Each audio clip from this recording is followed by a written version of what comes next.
গাজীপুরের শ্রীপুরে ছিনতাইয়ে ব্যর্থ হয়ে রেজাউল করিম নামে এক পোশাক শ্রমিকের শ্বাসরোধে হত্যার পর কলাবাগানে ফেলে যায় দুর্বৃত্তরা।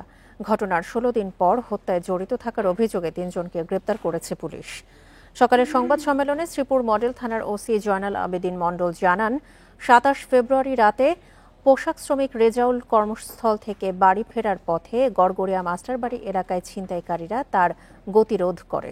এই ঈদে জামা জুতো অ্যাক্সেসরিজের ডিসকাউন্ট। এ সময় বাধা দিলে শ্বাসরোধে হত্যার পর তাকে কলাবাগানে ফেলে যায় ছিনতাইকারীরা। ৯ মার্চ সন্ধ্যায় তার হাত পা বাঁধা অবস্থায় মরদেহ উদ্ধার করা হয়। একদিন পর দায়ের করা হয় হত্যা মামলা। পরে তথ্য প্রযুক্তি ব্যবহার করে ১৪ মার্চ শ্রীপুর উপজেলার বিভিন্ন এলাকা থেকে ৩ জনকে গ্রেপ্তার করা হয়। হত্যার দায় স্বীকার করে জবানবন্দি দিয়েছে গ্রেপ্তারকৃতরা। একটা হত্যা ছিল, হত্যার আমরা কাজ করি, আমরা বিভিন্ন তথ্য প্রযুক্তি ব্যবহার করে আমরা অভিযোগ পরিচালনা করে আমরা এই হত্যার সঙ্গে সরাসরি জড়িত ৩ জনকে আমরা গ্রেপ্তার করতে সক্ষম হই। গ্রেপ্তার করে তারা অপরাধ স্বীকার করে যে তারা এই হত্যাকে সংঘটন করেছে।